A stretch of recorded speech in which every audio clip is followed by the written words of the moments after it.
Lihat sini ya, lihat sini. Mas, maskere mas, maskere mas. Masker sini. Sebelumnya tertarik Misalnya ini yang paling ini ya. Kan saya kan ibu rumah Iya, tangga ya Pak. aku itu ya. Jadi aktif dulu Saya untuk menggait iseng para aja peserta itu. pertamanya. Oh, menguntungkan. Juga membantu teman-temanku tuh biar dapat uang lebih gitu.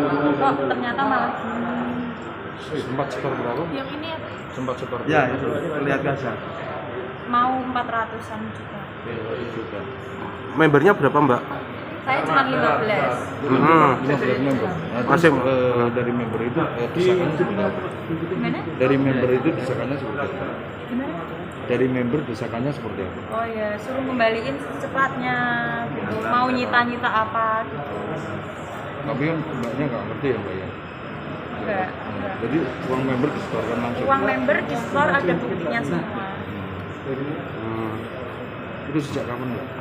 Saya ikut sejak Agustus baru 1 bulan. Baru 1 bulan. Bulan membernya Sejak Juli maaf.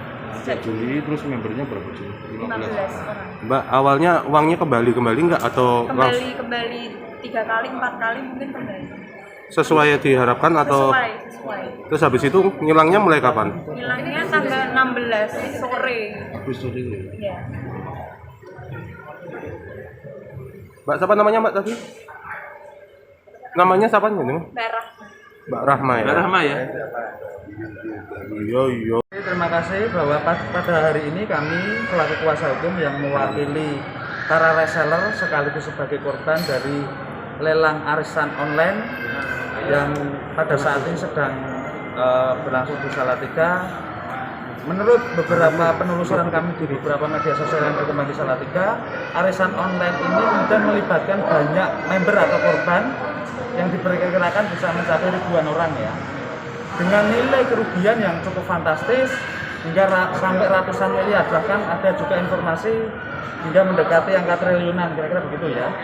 Nah, pada hari ini kami selaku kuasa hukum dari reseller itu artinya perantara atau koordinator yang kemudian hanya untuk kepentingan dari pelaku itu melakukan transaksi. Nah, kami pada hari ini ada 7 reseller. Kami menyebutnya juga reseller juga sekaligus korban. Reseller ini kemudian dari 7 ini kita membawai kurang lebih 214 hingga 221 member. Nah, pada pokok persoalannya adalah bahwa ini kami melaporkan dugaan tindak pidana yang dilakukan oleh namanya, berarti inisialnya RAPN atau biasa kemudian populer di dunia sosial dengan sebutan Resa, yang sangat aktif di dunia medsos, Instagram dan lainnya itu dengan nama populer Maryuni Kempling.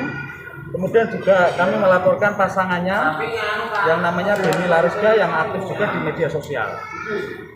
Kemudian laporan kami ini karena kita menduga kedua pelaku ini diduga telah melakukan tindak pidana sebagaimana dimaksud dalam pasal 372, 378, junto 64 Kitab Undang Hukum Pidana KUHP atau kemudian Undang-Undang RI nomor 8 tahun 2010 tentang pencegahan dan pemberantasan tindak pidana pencucian uang.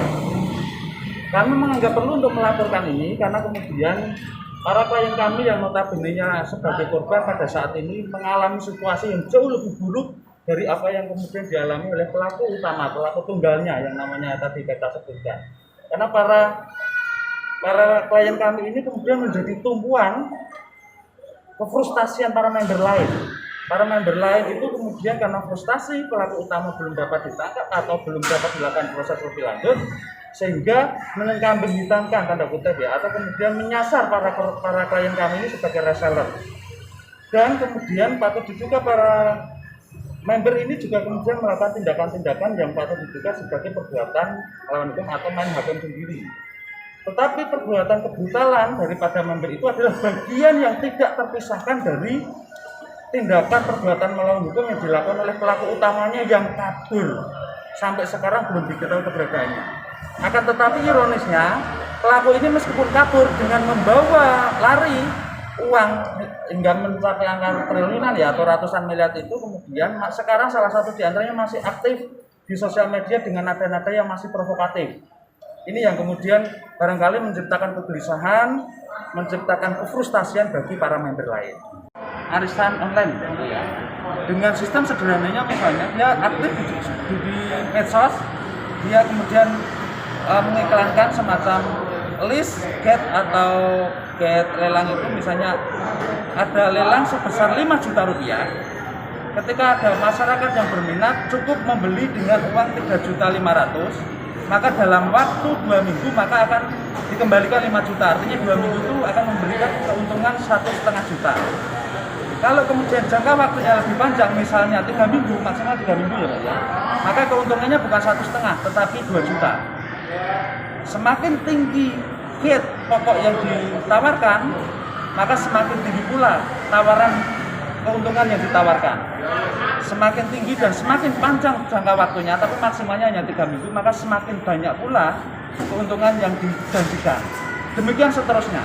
Dalam setiap iklannya yang kami ketahui, kami selaku reseller juga bertindak sekaligus korban, memohon keadilan menggunakan hak-hak konstitusional kami untuk melaporkan kepada pelaku yang harusnya bertanggung jawab secara hukum di Polda Jawa Tengah ini.